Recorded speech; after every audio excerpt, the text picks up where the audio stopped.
आइए हम मेरी भविष्यवाणियों की पुस्तक में से आज के वचन को पढ़ते हैं।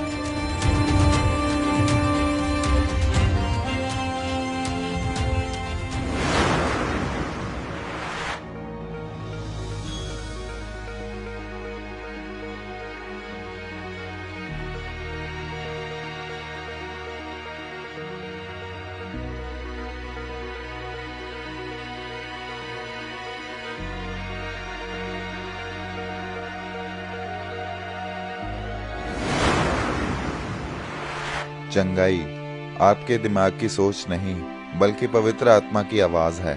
जैसा कि पवित्र बाइबल में 2 राजाओं अध्याय 5 और उसकी 11 आयत में लिखा, परंतु नामान क्रोधित हो यह कहता हुआ चला गया, मैंने तो सोचा था कि अवश्य वह मेरे पास बाहर आएगा और खड़ा होकर अपने परमेश्वर यहोवा से प्रार्थना करके कोढ़ के स्थान पर अपना हाथ फेरकर कोढ़ को दूर करेगा।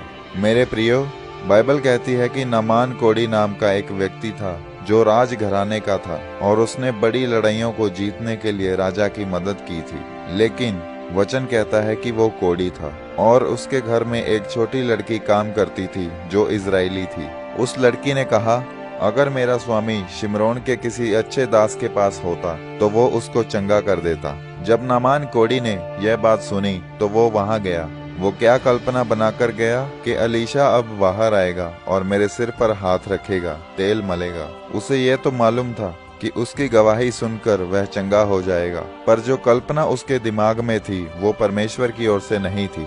बाइबल कहती है, अलीशा ने अंदर से संदेश भेजा कि जा यरदन नदी में जाकर 7 डुबकी मार तो तेरा कोढ़ दूर हो जाएगा। लेकिन वह गुस्सा करके गया कि मुझ पर हाथ रखकर प्रार्थना करनी चाहिए थी, ऐसे तो मैं चंगा नहीं होऊंगा। लेकिन उसका सेवक उसको क्या कहता है, अगर परमेश्वर के दास ने तुझे बड़ा काम करने के लिए कहा होता तो तू क्या ना करता? ये तो छोटा सा काम है, जाकर नदी में तुझे 7 डुबकी मारनी है। कौन सा मुश्किल काम उसने कह दिया। और जैसे ही वो नदी में 7 डुबकियां मारकर बाहर आया, उसका शरीर बच्चों के समान कोमल हो चुका था। मेरे प्रियो, मैं आपको यह बताना चाहता हूँ कि कई बार आप जब चर्च आते हैं, आपकी उम्मीद होती है कि आज की मीटिंग में जब परमेश्वर के दास प्रार्थना करेंगे तो मैं चंगा हो जाऊंगा। आप इस रीति से अपने दिमाग में कल्पना करके आते हैं। वो कल्पना कई बार तो सही होती है लेकिन पूरी तरह से सही नहीं होती। आपसे परमेश्वर का आत्मा इतनी सी बात कर देता है कि मैं तुझे छूऊंगा, लेकिन आप दिमाग में जो कल्पना बनाते हैं वो आप अपनी सोच से बना लेते हैं। अच्छा, इसका मतलब आज प्रभु का दास मुझे छुएगा। अच्छा, इसका मतलब आज की मीटिंग में मेरे लिए भविष्यवाणी होगी।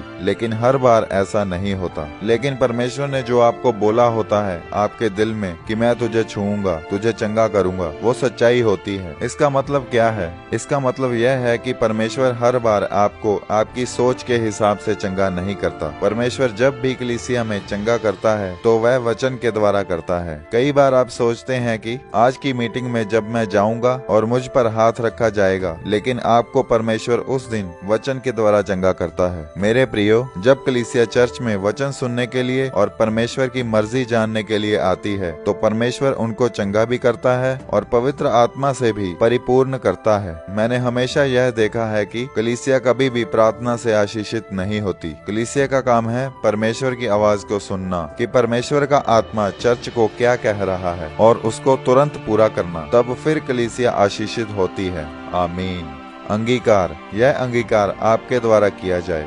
सर्वशक्तिमान परमेश्वर, इस वचन के लिए मैं आपका धन्यवाद करता हूँ। परमेश्वर, मैं अंगीकार करता हूँ कि मैं अपने दिमाग की सोच के अनुसार नहीं बल्कि आपके आत्मा की आवाज के अनुसार चलूंगा। प्रभु यीशु मसीह के सामर्थी नाम में, आमीन।